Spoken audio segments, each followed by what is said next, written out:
Hey everybody, welcome to the podcast. This is our first one. We don't really have a name for this yet, but we'll come up with that eventually. But the point of this is obviously a lot of reviewers have podcasts now, and the big benefit I kind of saw with this is I get sent a lot of gear. There's a lot of stuff I want to talk about. Not all of it can make it in a review. So this is a good place for us to kind of discuss that.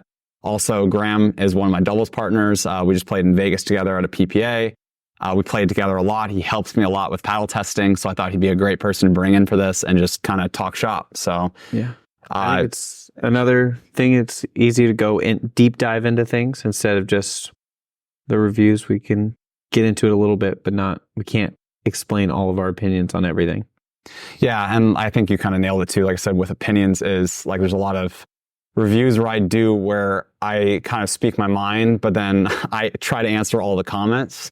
And a lot of the times I almost explain more of my thoughts in the comments. And I'm like, okay, not everyone's going to watch the podcast, but at least it's just another avenue where both of us can kind of express, like I said, follow up some questions and just other stuff that's kind of going on.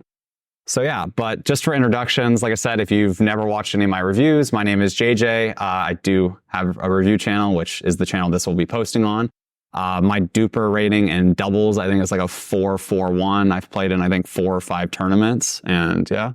Yeah, we just played my first official tournament, but we've been playing together for a while. But I got my duper's a 4.33 right now. So getting into it. Hopefully we'll be playing 4, 5. Yeah, hopefully reaching 4 or 5. The only other thing is that do you want to introduce who you are? That would do it. My name's Graham. I've been playing with JJ for probably about a year now. Yeah, about a year. Yeah.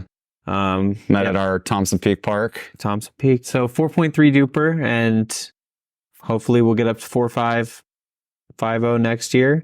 And hopefully we'll get to play in at least 4 or 5 tournaments next year. Yeah, I know we're shooting. I don't know if we'll be quite there yet, but I know we're going to be trying to play in the PPA Mesa. I think PPA Desert Ridge has been removed, which is close to us. So that's a little bit disappointing. We're hoping that was going to make it. We have a friend that works at the Marriott, so I know she's kind of been giving us the heads up that wasn't going to happen a couple months back. But yeah, so let's jump into it. As we mentioned, we did just get back from Vegas about 2 weeks ago. I just want to briefly kind of go over just kind of how our experience with PPA events. It was your first, I think, tournament, correct? First tournament. I went to Desert Ridge last year and watched, but as a spectator, yeah, and that was me. I'd watched Kansas City, Desert Ridge, St. George. You went to Mesa last year too, right? And Mesa, yeah. So I'd seen Desert Ridge twice. I traveled to Kansas City, watched MLP this year, PPA last year. So I'd been to a lot of PPA events, but up until the Fontainebleau tournament, which was inside, that was my first PPA event I actually played in. Other than that, I just played in a couple APA events and some other local stuff. But overall, we both played singles. We both played together in doubles. Yeah. Like I said, as your first time playing in a PPA, what was your kind of experience?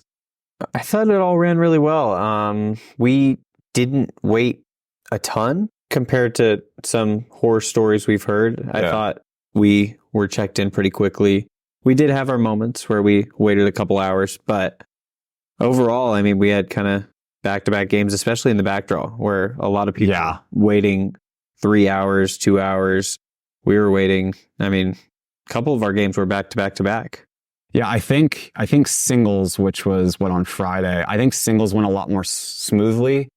Granted, both of us ended up ironically playing each other in the gold medal match. So that might be the reason also, is that our matches were a lot more set up versus the back draw. You have people that are playing quarters, dropping back, semis waiting for the back draw to finish. So I think that's where you might get some wait times. That was my experience with Anthony, another one of my partners that Graham and I play with quite a bit. But I think, once you go to the back draw, that's where you get you have no idea when your next match is. Yeah. But yeah, I thought it was run pretty well. One thing I wanted to highlight, this is super random, but I've really been enjoying the new Vulcan ball.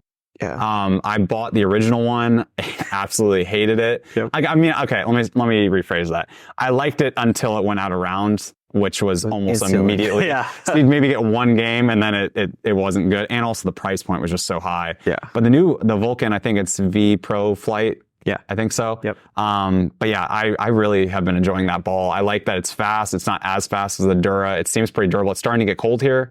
And we had a Dura this morning that cracked in like one game, and it wasn't even like, it was 7 a.m. Yeah. And it's not even that cold here We've yet. only had one of the Vulcans crack. And even when they do, it's like you get that small one, and it still lasts quite a bit. So, I mean, we've been playing with it almost exclusively because of the tournament. Yeah, and prepping. It's held up really well. So we'll see how it does in the cold. But yeah, that's the big test, because obviously it hasn't. And granted, we don't get as cold of weather here, but it'll be interesting just to kind of see.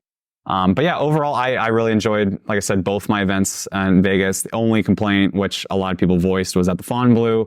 It's their second time kind of experimenting with kind of some rollout mats. Yeah. And the problem at the Fontainebleau was on carpet. Yeah. So they had to raise those on temporary surfaces, and I was coming off, I just severely sprained my ankle. So I wasn't actually sure I was going to play. So I was a little worried with, like I said, taking a bad step, because there were some holes in the temporary surface and the balls were bouncing weird.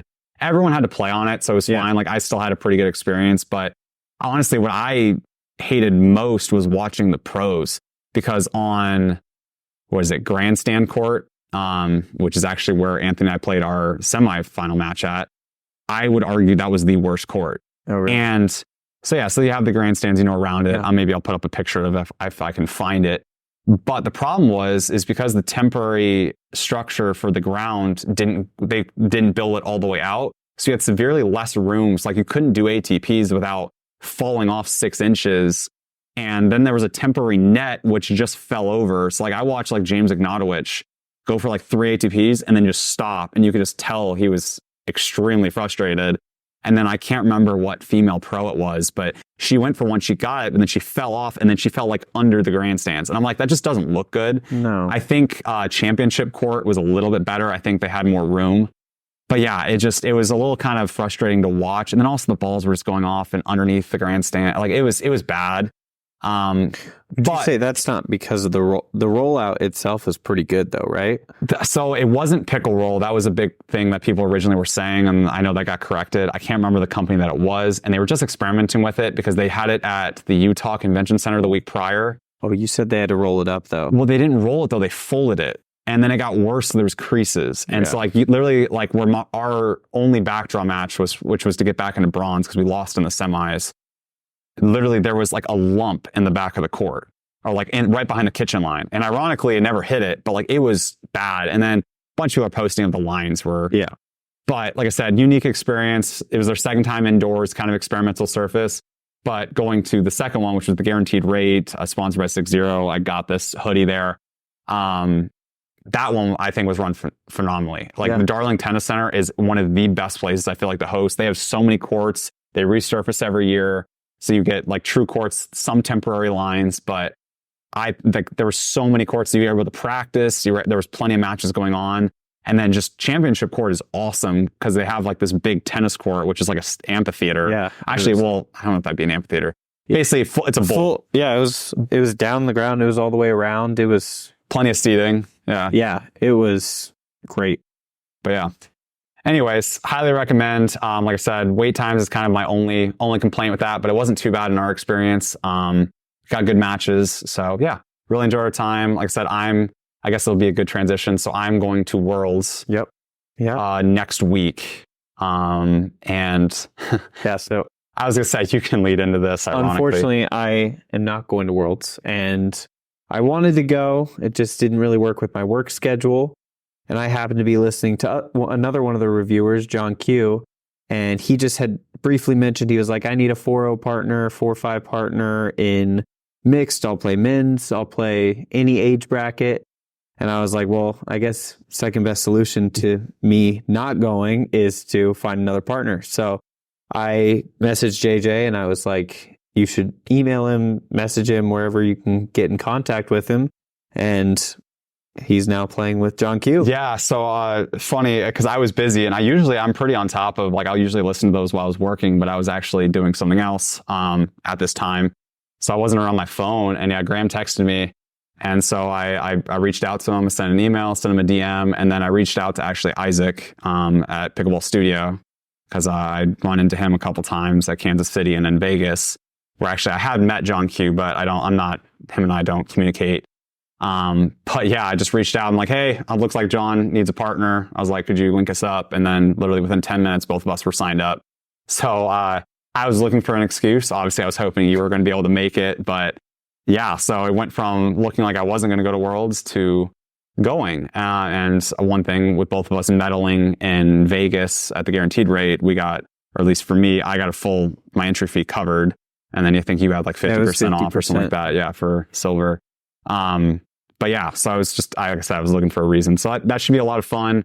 I've heard John, like I said, when I met him, he was extremely nice. I've only heard good things. It's nice that I think we're probably more around a similar level. Like Isaac was severely better than me. And I know Chris, even though the joke is 3.5 at best, obviously, like it's definitely not. Yes.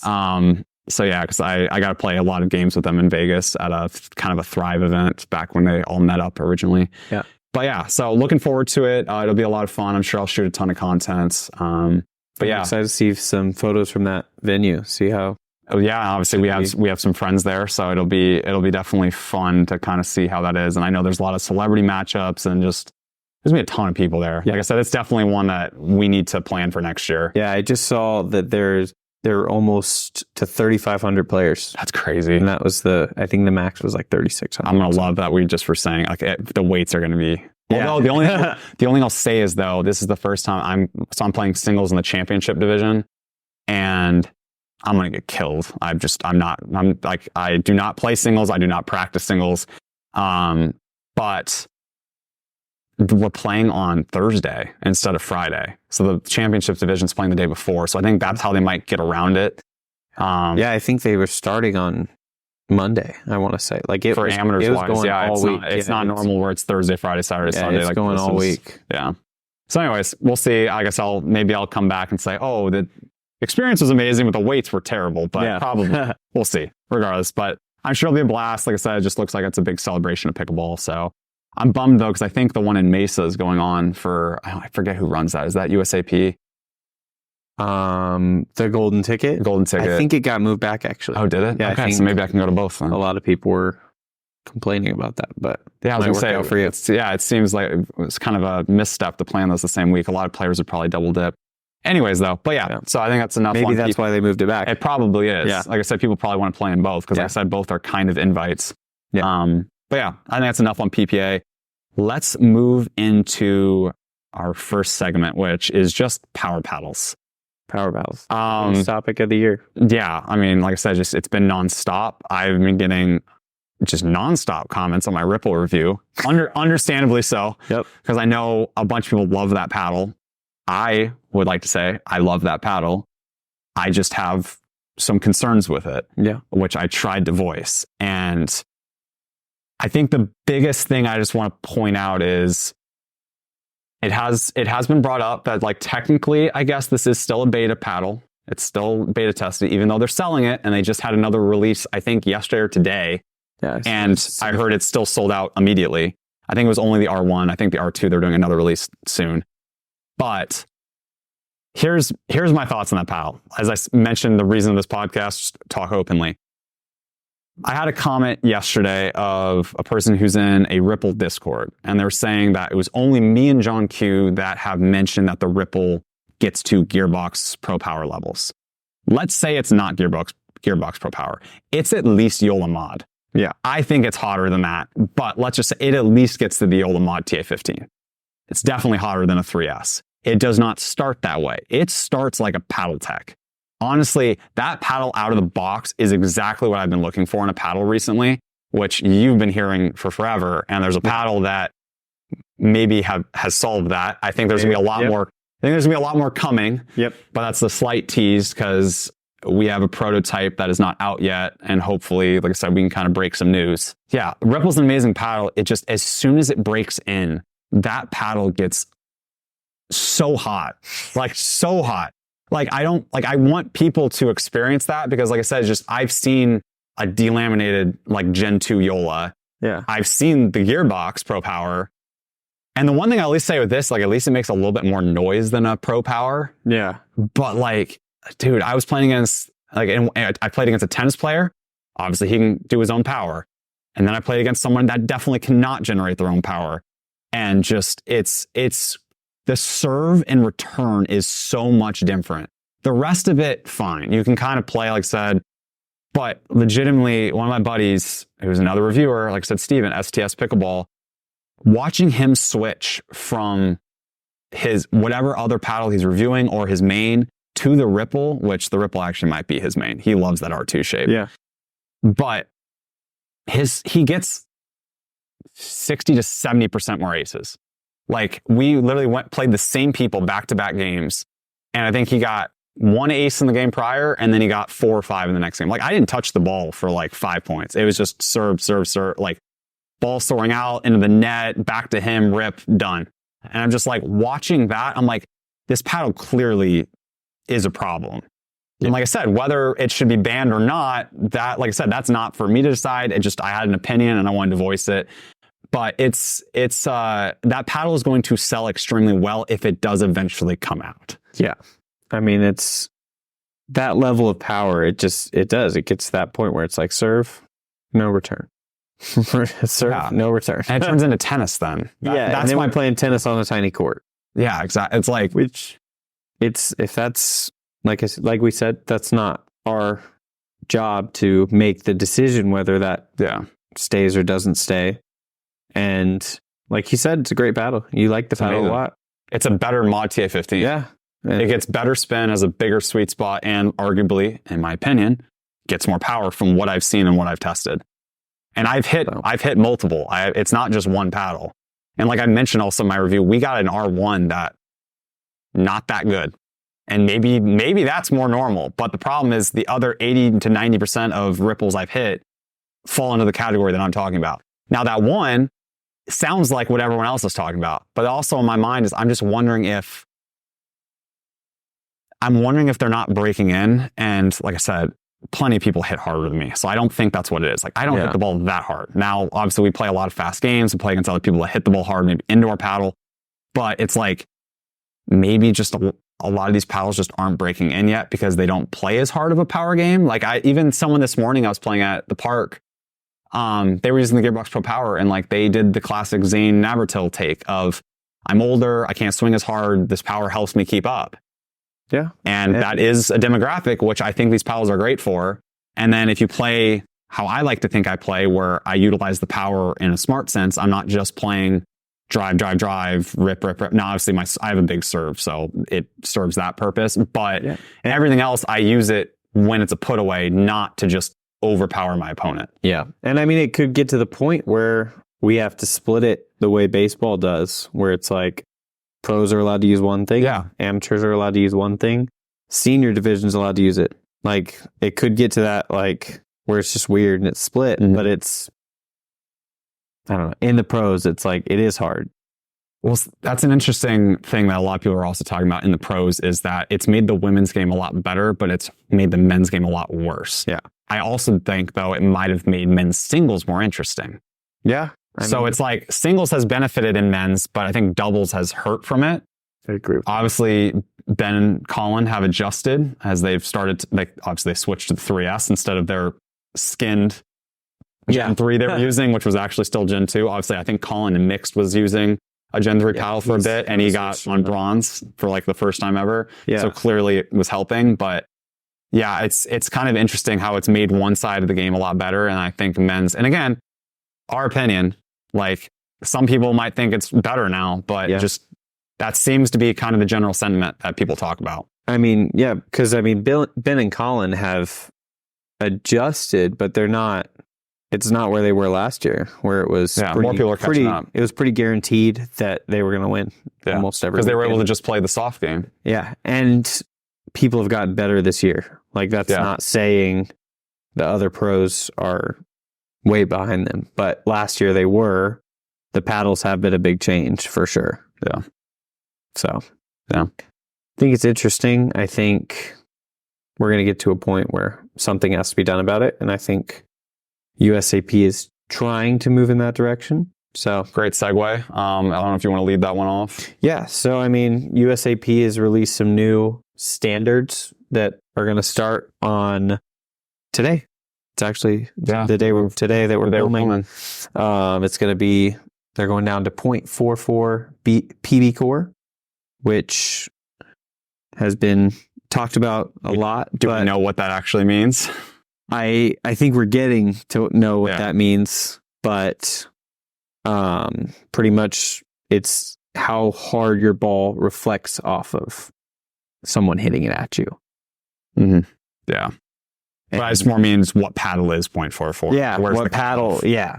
And I think it is going to be hard because John Q was talking about it on his podcast. The equipment USAP is using is $130,000. So no one can test themselves. So no paddle company. Well, it seems like they're going to be flying in the dark on that. Yeah. Which, well, I mean, Selkirk and Yola can. Yeah. I mean, obviously there's a certain paddle company that I was talking to, and they're in the process of releasing a power paddle, and this news dropped out of nowhere, and he was probably going to submit the paddles this week. Yeah. So he missed the November 1st cutoff. Whether he gets affected by that or not, he might not. His paddles still might pass, but kind of weird timing for out of the blue to announce that. And like I said, kind of bad timing for him. Hopefully all works out well. He's got two. Like I said, I think I explained to you, I had some prototypes. One is unreal. Like one reminded me of like, it felt different than a Ripple, but it felt more like probably a mod. Yeah. It was a little scary. The other one reminded me more of a Paddletek. Okay. Personally, I hope he goes the Paddletek route, as also I think that's been said a lot this week on a lot of areas of just people at the park and podcasts. So everyone's trying to make a Paddletek TKO Bantam or just Bantam in general, but with a better sweet spot. Yep. That seems to be the goal right now. And I have a very simple solution from a person that is not super technical. And maybe this is totally wrong, but I just think, I was talking with Steven about this. I was like, literally just make a Gen 1.5 paddle. Yeah. I feel like that would be an easy solution. Maybe it's not as simple as that. Obviously you can, mess around with the surface types. I know fiberglass is kind of making a comeback. Don't think you would need to do that. But like I said, if you want some extra power, I can't remember the exact formula that Paddletech has, but obviously it's a Gen 1 paddle. Yeah.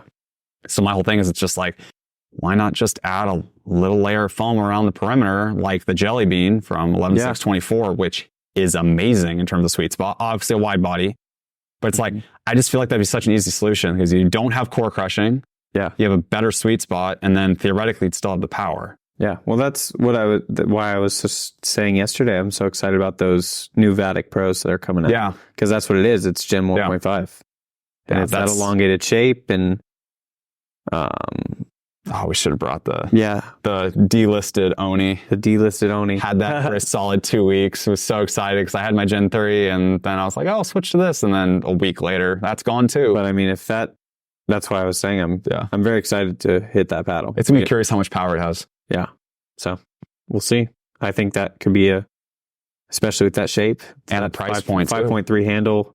Price point elongated, $149.99. That's why I said it beats out. Like that was one thing.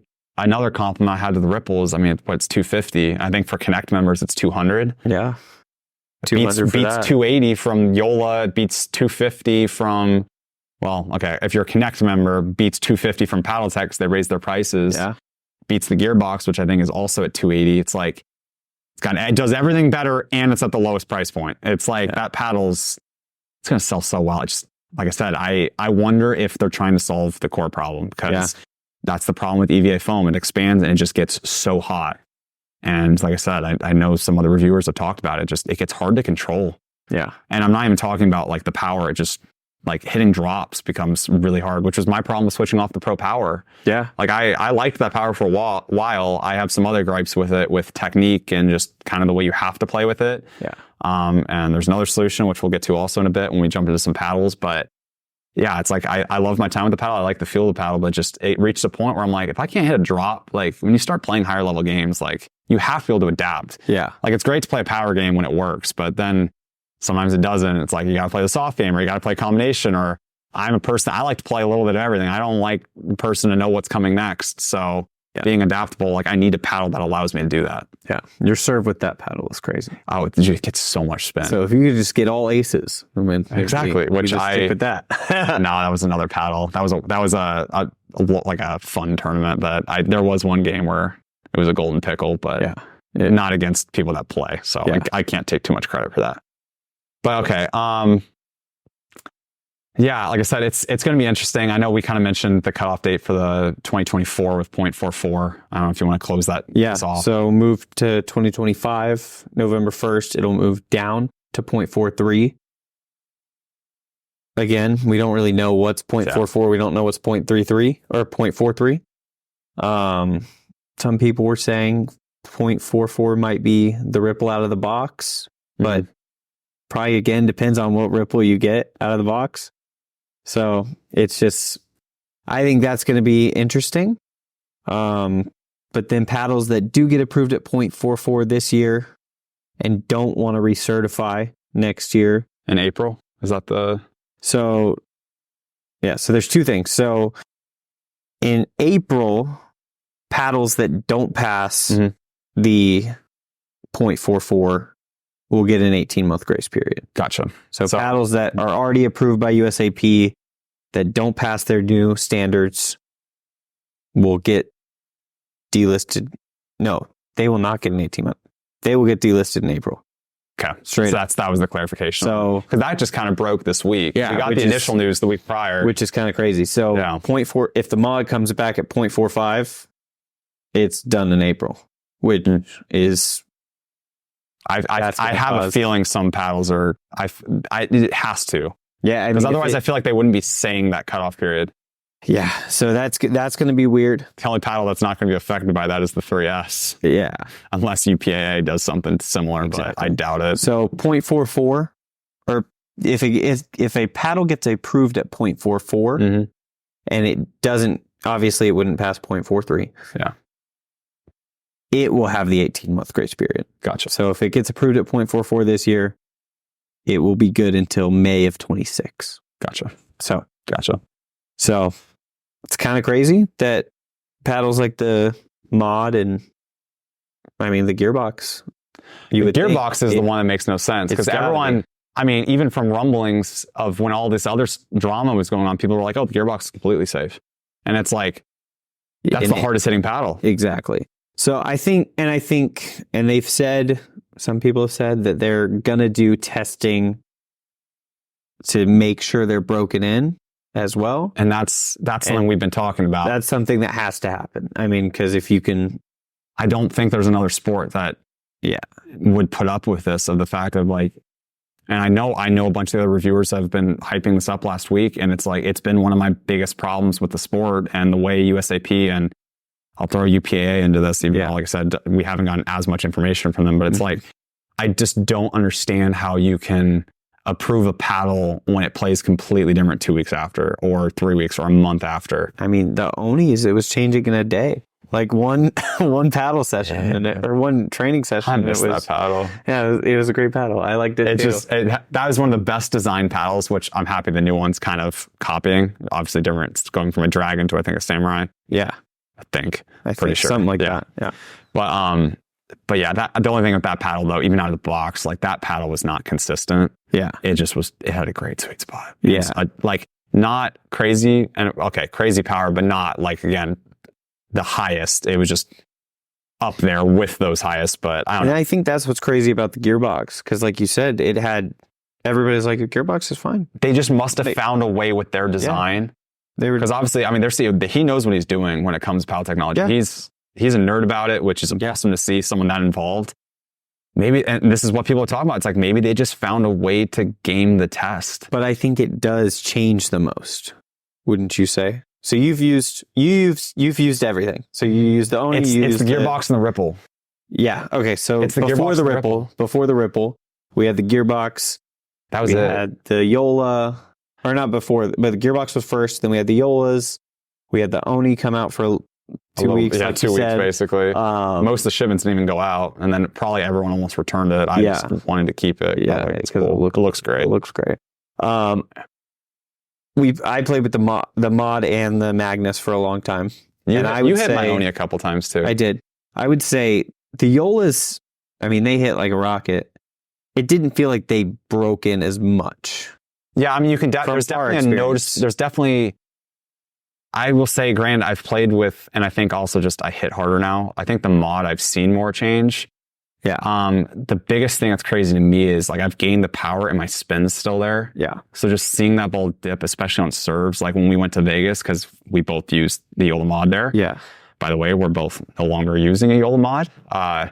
It was kind of an experiment, and also another topic. It's just like that's kind of one of the other problems currently this year. It's like if you're not using one of those paddles, it's like, especially at a tournament. Yeah. I mean, 30% of the people there are using them. So it's like whether you stay on this moral high ground or whatever it is, it's like you're at a disadvantage. Yeah. And you're putting yourself at a disadvantage by not using it. The hands battles is the biggest spot. Yeah. Serves, whatever, drives. Like I said, you can hit hard with other paddles. Like I played against somebody yesterday that was using a Lux, and I've never seen someone hit the ball harder. Obviously, tennis player. Yeah. And like it was kind of scary. And I'm like, tennis players love the Lux. That was with a Lux. And I'm like, oh my God, if he had a Yola, a Ripple, a Gearbox, like he wouldn't be able to keep it in. That's the other problem. But yeah.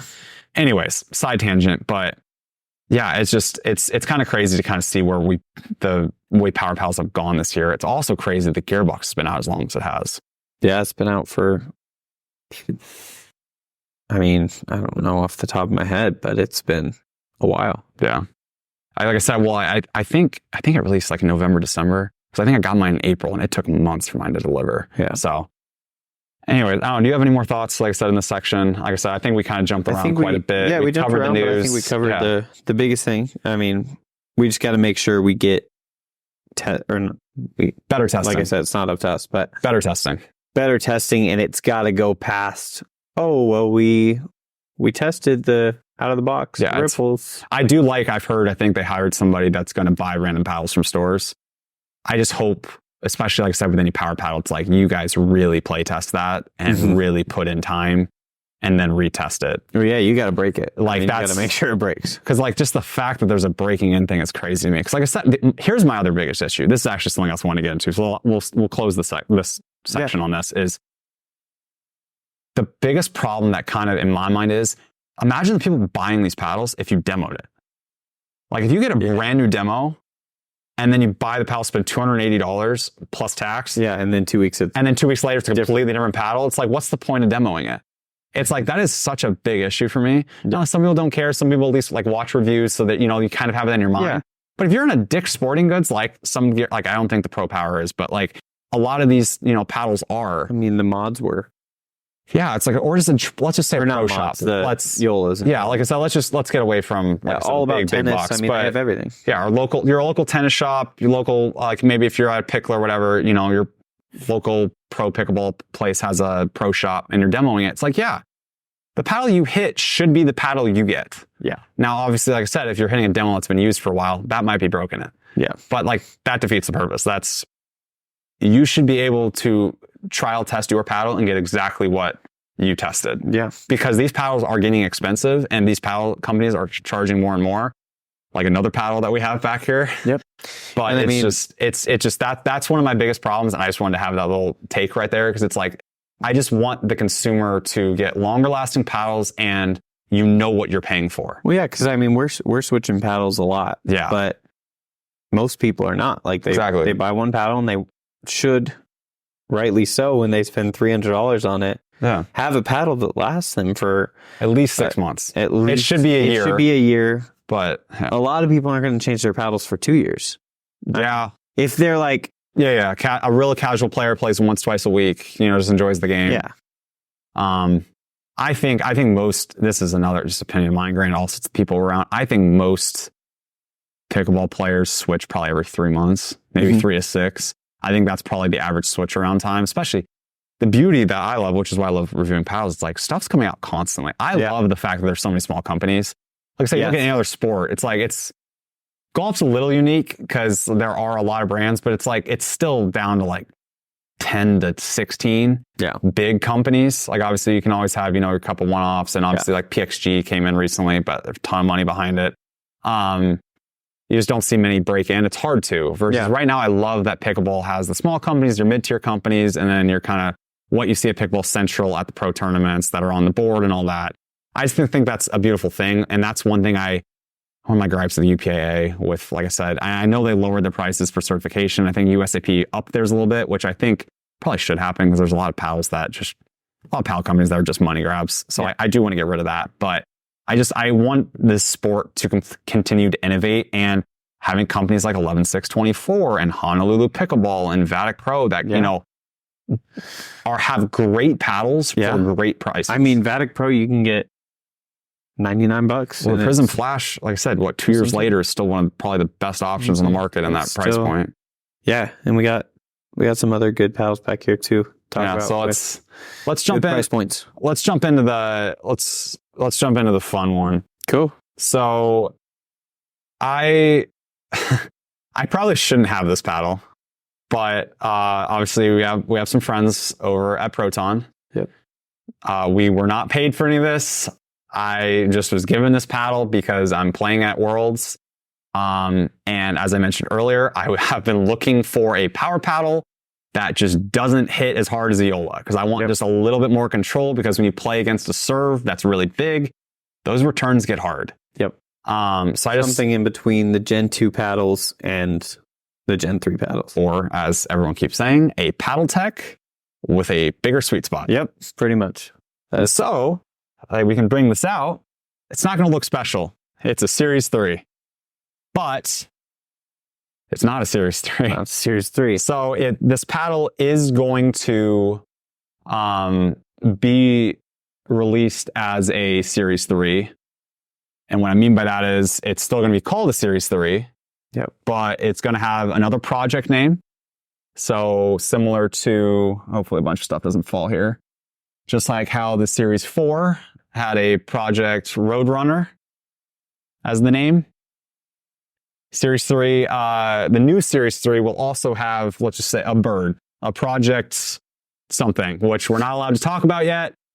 We're also not allowed to talk about the new design. I think they said 50 of these in. They're testing it right now. I know some reviewers were asking why Andre ESQ was using a Series 3 instead of his Series 1 at Vegas at the guaranteed rate that we played at. Yep. And we kind of got a little heads up of, hey, he's playing with something new. So we got a little heads up on it, and we were lucky enough to hit it. We both have hit this paddle. We both hit the paddle. And then I was fortunate enough to be given one to kind of play test it, see how it holds up, see how it lasts, and then, like I said, use it at Worlds next week. So I'm probably going to use this. I'm probably not going to use it in both events. As Graham knows, my main that I always go back to is the Thrive Azul. That paddle's just home to me. Yep. I'm usually I like hybrid shaped paddles, but I'm usually kind of an elongated guy. Yep. Recently, the Perseus shape from Yola, that's just kind of what I really like. Longer handle, still elongated. I like that higher sweet spot. But yeah, for whatever reason, that Thrive Azul, it's just hard to. Anytime I'm struggling, anytime I'm switching paddles, I can always go back to that. I played with that at Fontainebleau with Anthony. But this paddle, I can just say, so far, from this prototype, I love it. It's a Paddletek with a bigger sweet spot. It's a Paddletek with a bigger sweet spot. And so I've been playing with the Series 3 since I played with it a little bit before the mod. I play with it now. It didn't quite have the power I wanted, so I have some lead tape that goes pretty much all the way up the side. And it pretty much plays exactly like this one does. And that's the original Series 3 versus the original Series 3. The new Series 3. Pretty much plays like the new one, but this one's, there's no telling how much lighter it is. Yeah, it's getting a little slow in the hands. I haven't put it on a graffiti machine yet, so I don't know what the swing weight is. Yeah. I obviously can't do. We were saying mine was heavier. Yeah, your original Series 3 is heavy with mine's weight really heavy. It. But I like heavier paddles in general, but because this one I would still put some weight, but definitely not as much weight. Yeah, and I'm going to start experimenting because I think the twist weight on it probably definitely can be improved. So I think I'm going to put some lead on the sides, might experiment a little bit on the throat, maybe a little on top too. I want to keep it because I like my backhand flick as easy as it is, but I actually think it would benefit from a little because there are a couple that I don't quite get over on top of. But I don't think you even really have to increase the sweet spot that much. So I think if you just put it on the sides, it's more just the twist weight. Yeah, I just you put it making on the paddle a little more stable is really all I need. The sweet spot feels great. And obviously the sweet spot will improve with some more perimeter weighting. But yeah, so just to kind of sum up this paddle, I think we've been told that they're shooting for a holiday release. So probably early December. Yeah. But yeah, it's exciting. And I think we're going to see a lot of paddles, like I said, try to fit that better Paddletek Bantam range, just a, bigger sweet spot, good power, that's, more comfortable and more controllable. Yeah. But if they're able to keep this surface type, I mean, I know you noticed it too, but this paddle spins like crazy. It's got some crazy grit. Oh, and we didn't mention this either. Last thing we'll say. And they're keeping all the internals very confidential for now. Yep. So we haven't been told on that. But what we have been told is this is a Gen 3 paddle, as most reviewers have been classifying it. Yeah. It's got some foam, at least from what we've been told. When we get more details and we're allowed to talk about that, we'll share it. But just kind of wanted to kind of break some news, give a little heads up that a new Series 3 is on the way. It'll have a new design and, like I said, a new project name. And also, I will say it's a very colorful paddle. You aren't too big of a fan of it. I like it. I think it just depends. I mean, it's a little much, is what you. It's a little much. I like the mod. I'm very simple. I like the black and white. I think it looks good. I tend to wear colorful clothing, so that's how you express yourself. Yeah. Pink shoes, all the things. So, but it's grown on me, honestly. Good. Since looking at it more, I like the design. I'll say it is a very Proton design, especially if you look at. Especially if you look at like Series 1's paddles that they've released. But I'm excited for it. I think it looks good. I think it looks unique. It might not be for everybody, but the way it plays is definitely for everybody. So I think that'll close off our Series 3 talk. So yeah, be on the lookout for this. Like I said, I'm sure they'll be sending some more of these out. Some of the pros, I know like Young got sent to Young these. Has two. I'm sure the Walkers got some. So, and obviously DSQ was using it.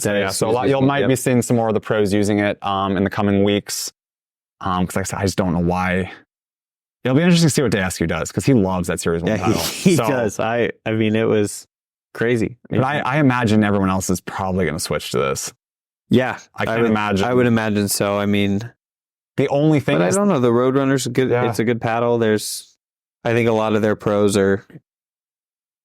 I mean, they're known for the Series 1. So that's what I said. And that's the one thing I was going to say is with Proton, like I said, that Series 1 paddle, with that spin lasts. Yeah. And arguably actually increases. Now, obviously, some people have brought up some controversy around that, but like, I just love that that's a great selling point. Like this year, a lot of people are also talking about durability, and they've seemed to have found a solution. And that paddle plays very different. It's a very different feel. It takes a while to get used to, but great spin on that paddle.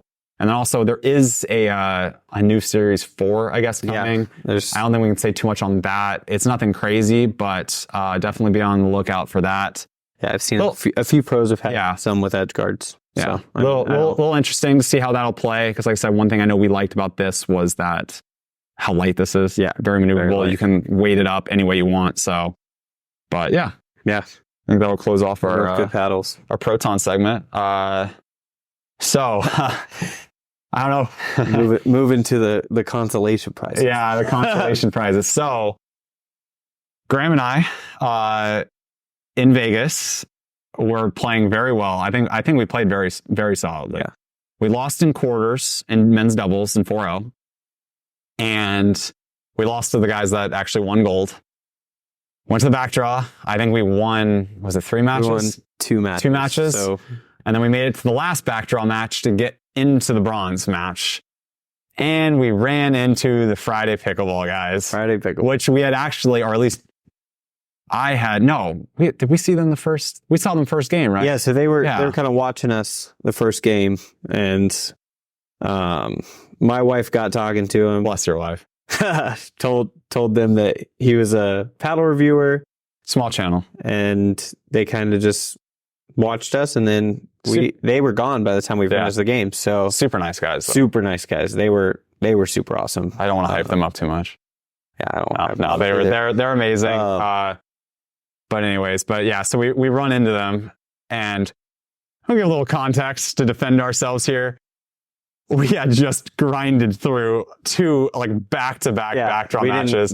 Had been there since 7:30 a.m. It's like 4 p.m. now. Yeah, and we've been talking about how they've been waiting all day, and we're like, we've been playing all day. And we played singles. We played played singles the day before, and we played every match because we, like I said, we made it to the finals. But yeah, literally, we get to the court and we're joking around. I mean, those guys are so funny and just. We're broing out, which honestly probably threw us off a little bit because we're like, oh, this is just a rec game, which it was not. No, it was to get back into bras. Yeah, which, oh, man. But anyways, so yeah, we get to the court. We're like, oh, we're playing the Friday guys. And obviously they give us a couple of jokes about the Yolas. And they're like, oh, because we pointed out they were using their Challenger paddle that they released. And we're using Yola Mod TA15s. So very different paddles. But anyways, we get down like, what was like 11-2? Yeah, something like that. It was something bad. I know for a fact at one point it was 9-3. Okay, 9-3. Let's say 9-3. I was like, what happened? Yeah, we're down 9. I think I was like, we got to call timeout. Yeah, it was 9-3, and the back draw, you play 1 game to 15, switched at 8, and we chose a side. We're like, okay, if we just get past this, get like 4 or 5 points, we're on the better side. Because the wind had also picked up. Yeah. But one thing I also want to add, which I completely spaced on because we're kind of in this. We get to the court, we had just sat down, and I was like, oh, thank God. Like, I'm going to rest my back, lay on the grass, whatever. We get the text immediately, right back out. Literally, I turned the basket in, and they're like, all right, you're going back where you were. All the way across the facility, too. We get there, and the Friday guys are like, we've been waiting for 2.5 hours. And I'm like, that must be nice. Outside of, I mean, you get a little cold, too. You know, you haven't played. But it's like 2.5 hour rest. I'm like, that would have been amazing. But, again. I just needed like 10 minutes. Just 10 more minutes. I think we would have been a little more rested than. But anyways, so we get down like 9-3 and just couldn't do anything. I think we were tired. It was showing. Yeah. Switch sides. And then I can't remember what happened, but we just started playing a power game and they couldn't handle it, at least for those couple points. I mean, I'm sure they were exhausted too. Yeah. And we got it. The score got reported incorrectly. Yes. We'll finish that. But I think we got it to I think it was 12-13. We got it to 12-13 for being down 9-3, or I think it got a little worse because, like I said, they got a little bit higher. But yeah, we got to 12-13, and then there was a net, and then I dumped one into the net on a flick, and then they got the last 2. Yeah. But I mean, they played well. I mean, they played well. They didn't miss a drop. They were hitting every dink. Like they're solid. They were consistent for sure. I know they joke that they're like the best 4-0 players like ever, because I know a lot of people say they're not 4-0. They are definitely. I mean, they're solid. They're players. solid players. They're not. No. But yeah, I mean, they hit. I think they got the last 2 points. We hit long rallies. Yeah. I mean, we hit some good flicks. I think they got their paddle in the right place a few times, and. Oh, I forgot. Yeah, we're not getting that. There was a perfect speed up, and they just deflected it perfectly. A few, and they deflected perfectly. That's pickleball, though. Yeah, it was a fun match. I was just happy that we didn't end on like a blowout loss to end our week. So I was glad we fought back. Like I said, I think we found some grit, and it was definitely fun. That pushback, but. Like I said, they're great guys. They deserved it. I think they went on. They won bronze. So I was happy for them. That was good for them. But what we're leading into this is I reached out to them, or actually I should say I asked them there. I was like, hey, like I'd love to, work with you guys. Like I'd love to, if you guys have some pals, I'd love to review them. If I like them, obviously I'll talk about them. Not sponsored, not paid, anything like that. Just obviously nice guy. Had heard good things. You actually have some of their budget paddles. Yeah, I think I bought 7 of them. For friends and family. I mean, they're one of the best deals. For a beginner, I'd say I think I can confidently say it's the best deal in pickleball. I mean, it's 2 for $99 for their regular paddles. It's 2 for $99. So I think and they're solid paddles. They're thermoformed unibody. That was so funny. We joked about this. Obviously, they just went on the Pickleball Studio podcast, and their paddles just kept falling, and that's the joke they kept going to. It's thermoform. Yep. It's fun. It's thermoform. But I mean, these paddles are super durable. So they were very gracious as a consolation prize for beating us in the last round. They sent us 2 Challenger paddles and 2. What's the other one called? It's just their original paddle. Their original paddle. Yeah. So anyways, but neither of us had hit the Challenger paddle. I love the design. It honestly, plays really well. Plays really good. I mean, I understand why they beat us now. Yep. I mean, It's all the paddle. The Yola has nothing on this, but no. Yeah, it might be illegal. But yeah, I think this paddle, I mean, you can get it on sale for $89. It's a You great buy deal. 2 for $159. Holidays coming up. This is a great gift, especially one up because, like I said, a carbon fiber, you got thermoform. I mean, it's solid. Yeah, I mean, it's really light. I would say that's the only complaint, but that's not even really a complaint because you just put weight on it. I just let it up and, like I said, put it exactly where you want, and it's got an edge guard. It's not edgeless, so it's got perimeter weighting. I mean, I wish I knew the swing weight off the top of my head, but yeah, it's definitely a light paddle. The only thing I don't love is the grip. Good thing that's enough. But again, you just take. Yeah, I just put. Usually, I love my lizard grips for some reason. I put those things on every main paddle I use. Speaking of, I need to put that on the Proton before I leave. Yeah, I'll be vlogging that event also, so I'll probably do a little thing before as prep and packing. But anyways, yeah, just kind of want to sum it up. I wanted to highlight this. We're very thankful. Like I said, they sent some stuff over. Great company, even better people. Like I said, I mean, they're amazing, and the content they make is awesome. Yeah, like they clearly love pickleball. They're just normal guys, and yeah, they make great products. And like I said, the prices are it's crazy that they can make as good as paddles as they do for as cheap as they do. Yeah, I mean, you can't deny their success. They got 20,000 subs in 10 months. That's crazy. That's crazy. That's also funny. Some of the other connections, like I said, that I learned from my YouTube background with some of my other friends that have connections to them. But anyways, do you want to jump into the unveiling of the other thing that arrived yesterday? The new thing that arrived. Which I cannot believe this is what it came in. But the 007 came in. Not both of them. Just one. Just one for now. The 14 millimeter. 14 millimeter. Let's see. I'll pop that up and... what's the best way? Turn around, yeah. I was going to put the briefcase up, but I don't know how well this will go. Maybe not. We're unboxing channel, can't you tell? But anyways, yeah, so comes with a card and comes with the paddle and just some other goodies too. It's got some tungsten, I think, in there and an edge guard, which I have heard, and with my experience, since this paddle is very thin, I think it's a bigger problem on the 10 millimeter. Yes. But it's hard to get the weighting to stick. Well, let's put that up. But very nice case. Was not expecting that. I got the package. I actually thought they both arrived because this thing is heavy. But I played with this for about 5 hours today. Nice. You got a couple games in with it, and we drilled with it for quite a bit. And like I said, this is the 14 millimeter. Beautiful paddle. I love the design. Very, very nice looking paddle. It's got the new hole instead of that. I do like the redesign. Yeah, the redesign's good. One gripe, and I don't know if this is because also transparency. This was sent to us. I am reviewing this paddle in terms of part of their grit testing. Yep. Something we'll get into, but obviously big thing with this paddle is the infinite grit that they're advertising, which they claim lasts 3 times longer than carbon fiber. Yeah. We'll see. Which is a big claim because if they solve that 3 times longer than spray on. Yeah, not even their own. They said raw carbon fiber. So, which kind of has been the standard obviously for the last 2 years. So if they had pulled that off, power to them, more power to them. That's awesome. Put it in an edge guard. We'll get to that. But where I was getting to this is, I don't know if this is, anyways, not paid, not sponsored, don't talk about it, yada, yada. I'm just part of, like I said, testing it to see how the grit lasts.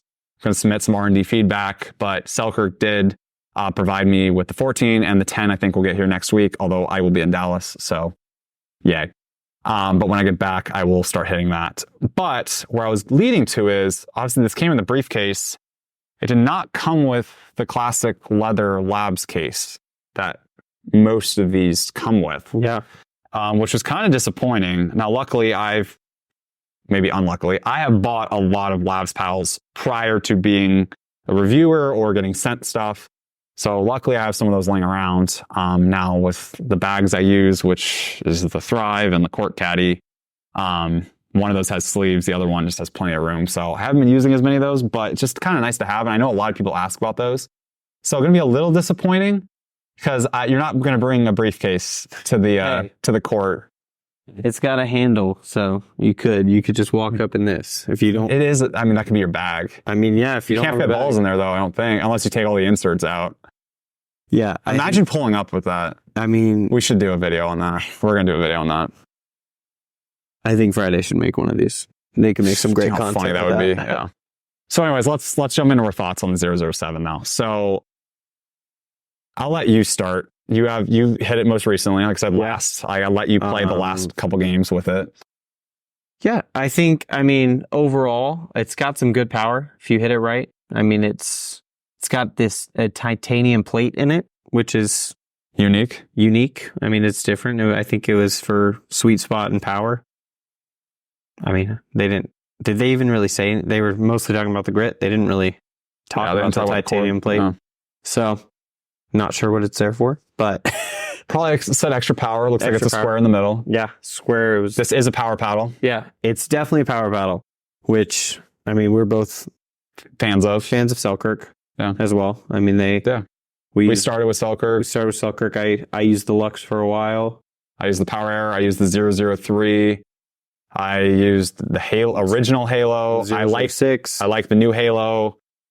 we've got the 006 here, which I just wish they would have released something else in a different shape. But yeah, I don't know. Yeah, I think overall it's interesting. Yeah, it's a good paddle. I think. I mean, it's got pop. It's definitely got pop. It's definitely got power. Drops felt pretty good. Yeah, I'd say drops felt good. I mean, the biggest gripe that you're going to hear from people is the sweet spot was terrible. Terrible. It's terrible. The sweet spot was not good. It's bad. If you didn't like the Power Air or any of their other edgeless spray-on grip paddles, the only one I'll say, which I personally still did not like, was the Amped Pro, the 16 millimeter. Mm-hmm. That sweet spot was all right. I didn't hate it. I didn't hate the sweet spot on the Lux, but the Lux is also... The Lux isn't a power paddle, though. The Lux is also double. Yeah, it's 20 millimeters. It's 20 millimeters, which is... Crazy. So, I mean, not comparable, but I'd say even for an edgeless paddle, it's a small sweet. It's terrible. It's not good. So it's just now. I wanted to like the. I mean, let me put it this way. I don't hate this paddle. No, I played pretty well with it actually this morning. It took about 2 games to kind of get adjusted to it. The one thing I will say is their pros are going to benefit like crazy from this paddle. Like, their pros are going to do very well because if you hit the sweet spot on this thing's awesome. I'm going to put this away. Yeah. But yeah, when you hit the sweet spot on this paddle is great. Like I said, great pop, pretty good spin. I know I saw some other reviewers, like I said, with their spin numbers. I don't know if mine, I haven't tested it yet. I want to do a first look and post that shortly. So I'm not going to have spin numbers in that, but just from kind of judging my serve and my drives, it was dipping. So I mean, it was moving. I thought the spin was good. The power was good. Yeah.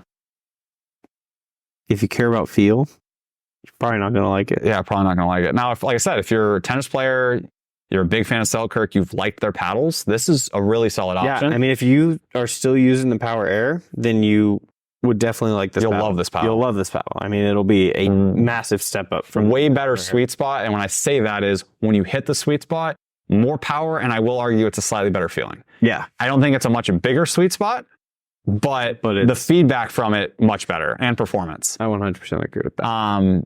What's going to be interesting, like I said, is I know the 10 millimeter, which is crazy because when I got this, I actually thought this was a 10 millimeter. That was your first impression, too. I thought it was, it looks just for how thin this paddle is. And like I said, when you don't have an edge guard, like it's kind of crazy seeing how thin this is. Even coming from their other paddles that don't have edge guards, it looks thin, very thin. Yeah, so I can't imagine what the 10 is, but I mean, one of the things you can imagine, no edge guard, thin, it's just not stable at all. No. And the sweet spot being small makes that even worse.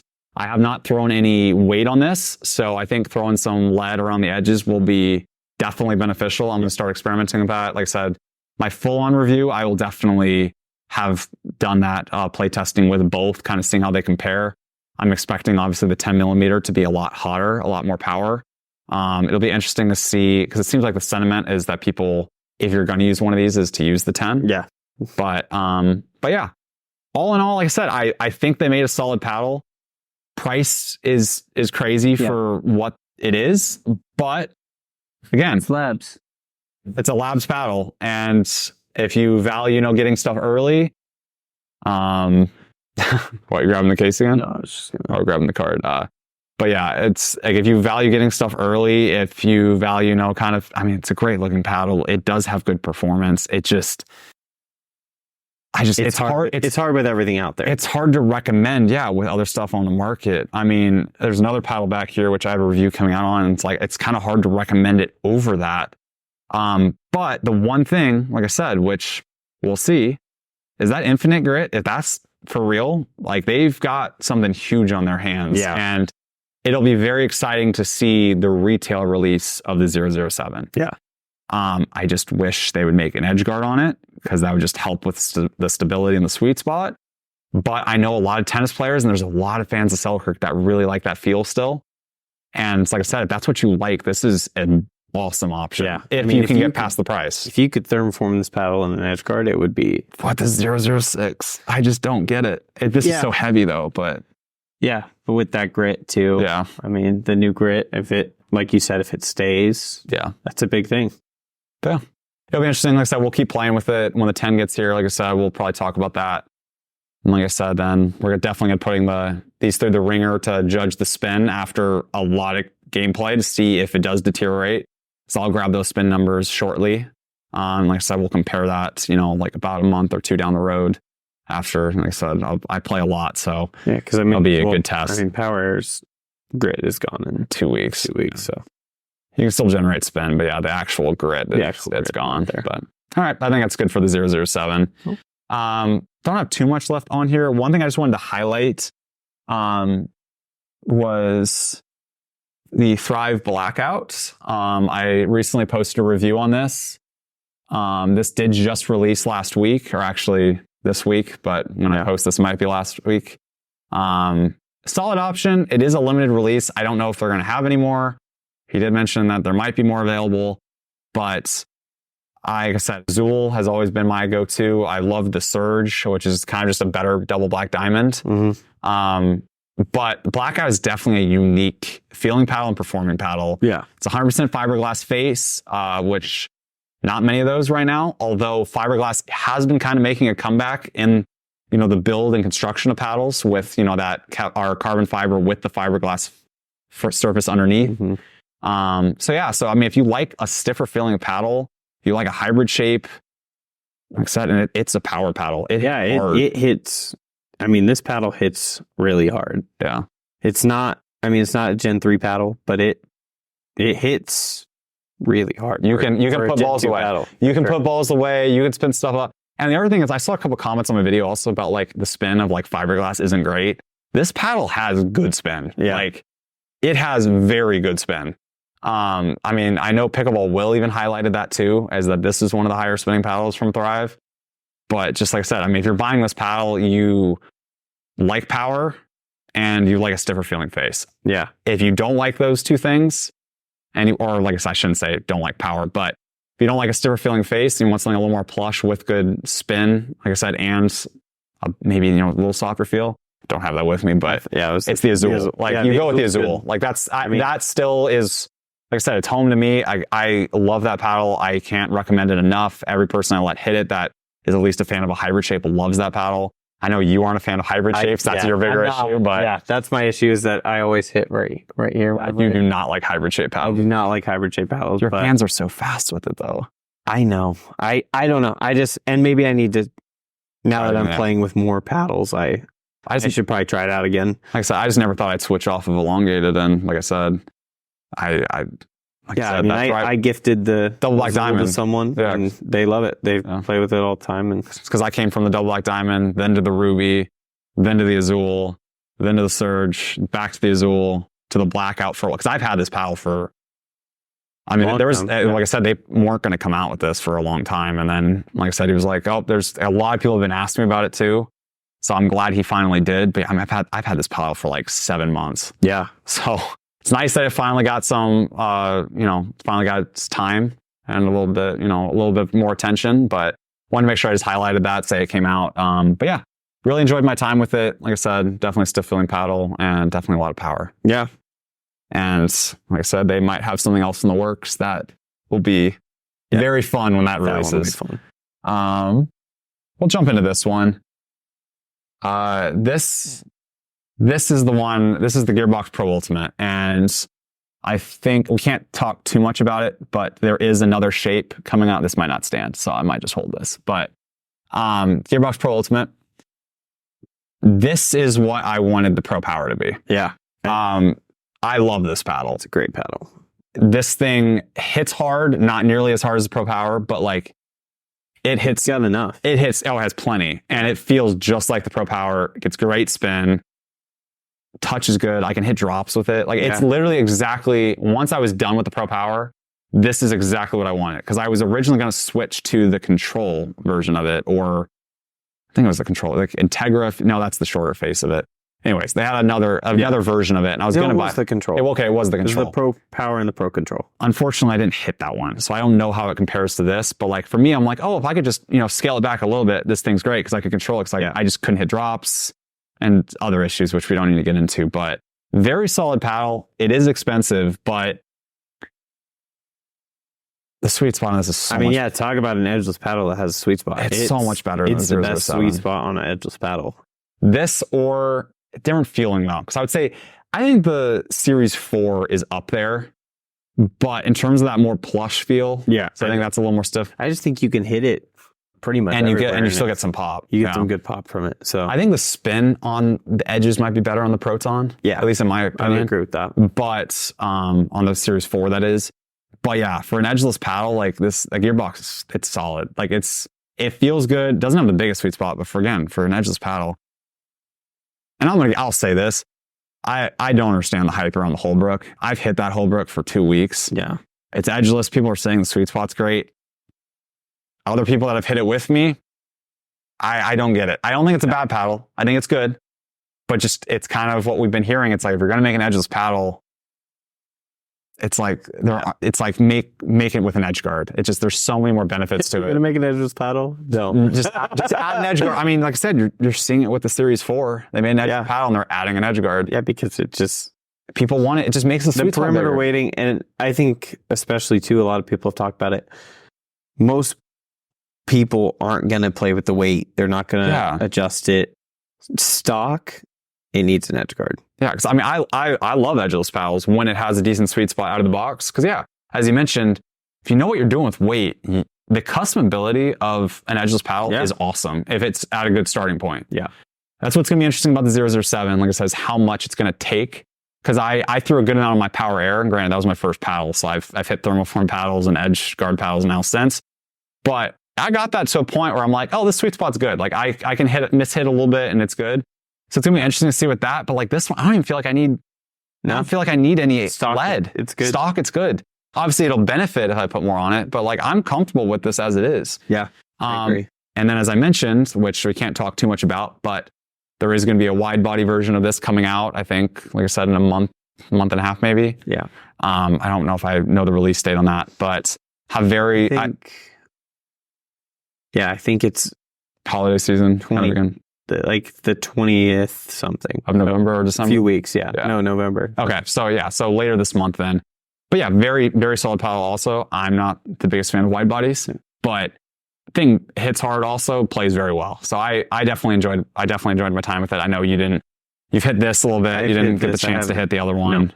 I've played twice for a couple hours again with that paddle. I don't mind wide bodies too much. I mean, again, I hit the top too much. I missed too many balls with it. But the sweet spot on a wide body is solid. So good. Yeah. But yeah, really enjoyed the Ultimate. Like I said, I'll have a review coming out shortly on this, and then I'll do a follow-up when the other one releases. And then the last paddle we have, you can introduce that one. Moving on to a wide body. Or standard. But I don't know. Yeah. Even though they got rid of the terrible butt cap, it might not stand. But yeah, the ESQ-C from Paddletek. Paddletek is just on a roll this year. Every paddle they release is just amazing. I mean, like I said, no one cared about Paddletek, and then they just hit a home run with the TKO. And yeah, I mean, the ALWC was already out, but like both those paddles being out during that Gen 3D listing, yeah, that was just so big for them. Perfect storm. And good for them. Like I said, I mean, they make great products. Everything's made in the USA, sourced in the USA. Like I personally love that. Like I said, we have a couple companies that are like that. No problem with China. Like I said, they make great products as well. But like, it's just, I think it's cool to see a couple, made in USA companies like really succeeding right now. The TKO, I mean, I think that was, besides the mod, probably the most we saw at the tournament. Like, everybody was using those. Not even close. Everybody was using those. It was crazy. I mean, you go to the courts, that was the other thing which we need to start doing, but I think I counted 8. Yeah. They weren't just TKOs, but the Paddletek Phantoms. Yeah. Whether it was an ALWC or, like I said, one of these, it's like there's just so many out right now. And like I said, for good reason. They're great paddles. Yeah. I don't know where my 12.7 is. I looked for it. This is the 14.3. But yeah, really enjoyed my time with it. I already did review on this that is released. But yeah, like I said, crazy power. Crazy pop. Crazy pop. It has good power, but the pop is where its power is huge. Flies off the paddle. Yeah, it's like if you're at the kitchen, like it's crazy. And it's a Gen 1 paddle. Gen 1. And like I said, and it not like pops. You don't need to worry about core crushing. Like it's funny that we're going backwards. Yeah. Well, like I said, my biggest complaint always was the sweet spots are terrible on Gen 1 paddles. They figured it out on that one. Yeah. So it's like it can be better. But like, because like I said, that's what we always joke. Like, I want a TKO with better sweet spot, but that sweet spot's not bad. It's just not like a thermoform paddle. So yeah, but like this one and the shape that it's in, it's like this has a very good sweet spot. Yeah. Great, very good feel, and the swing weights on these are so low. I mean, if you don't have a good sweet spot, you can put a ton of weight on it because it's so light. Yeah, you can weight it up, and you're gonna have a normal swing weight. Yeah, you can pull the Anna Lee and put it all the way around twice. Like she weighs that thing up like crazy, which is why she hits so hard.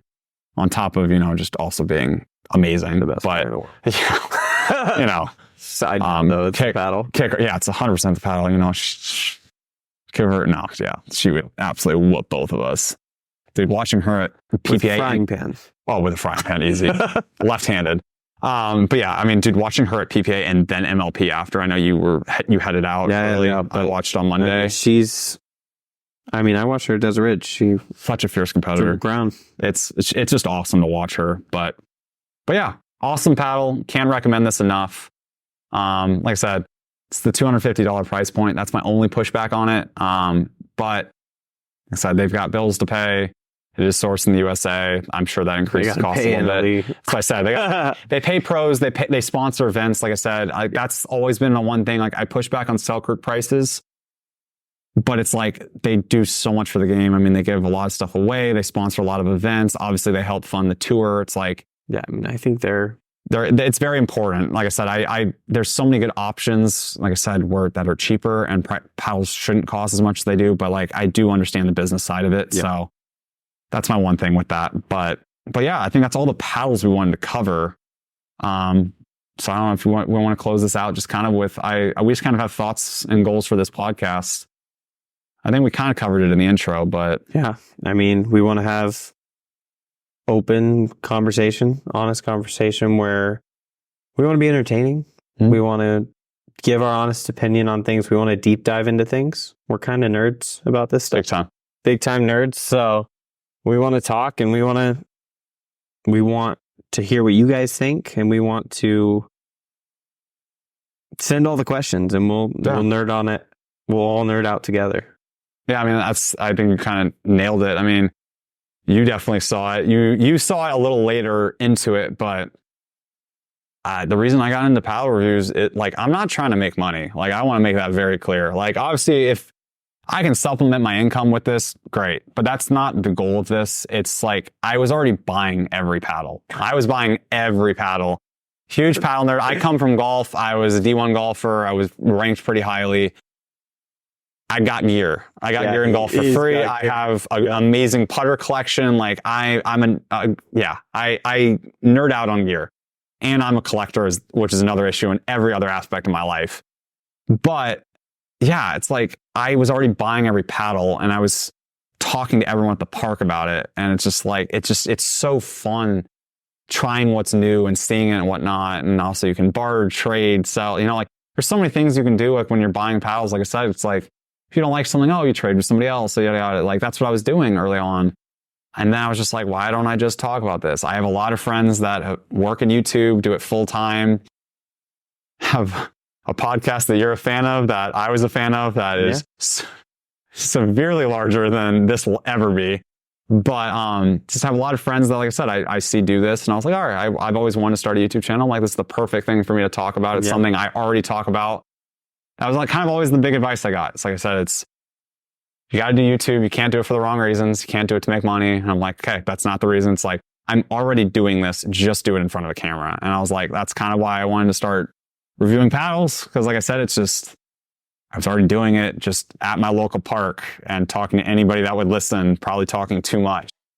I know you definitely have gotten some phone calls, and one of our friends, Lynn, just probably like, I don't care, but I'm just nerding out on this. And now I've gotten you a little more into it. Yeah. Actually a lot more into it. So I'm very, very appreciative of that. Yeah. But yeah, it's just like I said, I just kind of wanted a place, like I said, to obviously, talk about paddles. And then you had kind of brought up a podcast, like I said, a while ago, like months ago, of us, maybe eventually doing one. I thought, I'm starting to get sent more and more stuff. I can't cover everything. I have time. I have a limited amount of time. I have a job. It's like, it's hard. So I'm just like, okay, a podcast is a great thing where, we can play and then just come over here, talk about, for an hour. Like you said, we do it anyways. Yeah, we already do it. This is how we talk in the parking lot. Pretty much. Yeah, way too long. We just kind of sit and we just talk for an hour. After we're done playing, after like 3 hours in the evening. Yeah, exactly. It's bad. But yeah, so, but like you said, it's just the greatest things about pickleball is the community. And it's just like, whether they're good comments or bad comments, there's a lot of bad comments, but I enjoy responding to every comment. Sometimes I have to ask for advice because I just always want things to be worded correctly. And I like to be respectful, even if it's a comment that's a troll. But it just, yeah. So anyways, I really do appreciate comments. Like I said, I really do appreciate if you disagree with me. Like I said, just having that conversation down in the comments. I love connecting with people. And like I said, it's fun to talk shop about, like I said, a game that we all love and we're all part of. And that's what drew me to pickleball. Is after I came home from college, I'd golf after work or whatever. And then the days eventually got too short to not golf after work. And I'm like, oh, the local park has lights till 10:30. I can do this. And the competitiveness in me, I was like, this is a good channel to good outlet for me to kind of put my, stuff into. And I played a lot of ping pong growing up. That was my paddle sport background. A lot of golfers play a lot of ping pong. I think the hand-eye, I have no idea why, but but yeah, that's kind of what led me here. And like I said, I've been playing for 2 years. And like I said, now it's like, we're here and we're traveling for events. I know we're planning next year. So yeah, we'll see how it goes. Like I said, I don't know if we're going to do this weekly, just kind of maybe whenever we have time, hopefully at least bi-weekly. Yeah. Also just depends on if there's news and if we have gear. Cause if we don't have stuff to talk about, not just going to get out here to talk about nothing for an hour, even though we probably could. If I could find something. Definitely could. But yeah, we don't know what the expectations are. We don't have a name. Maybe we'll have one by the time this posts. I don't know. But yeah, just appreciate you guys. Like I said, supporting the channel, supporting the podcast, our new podcast. And yeah, we look forward to, seeing questions, seeing comments, and just, going on this journey and hopefully having some of you, go along with us. Yeah, absolutely. I second that. Yeah. Awesome. Well, appreciate you guys. Thanks for watching. We'll see you next time.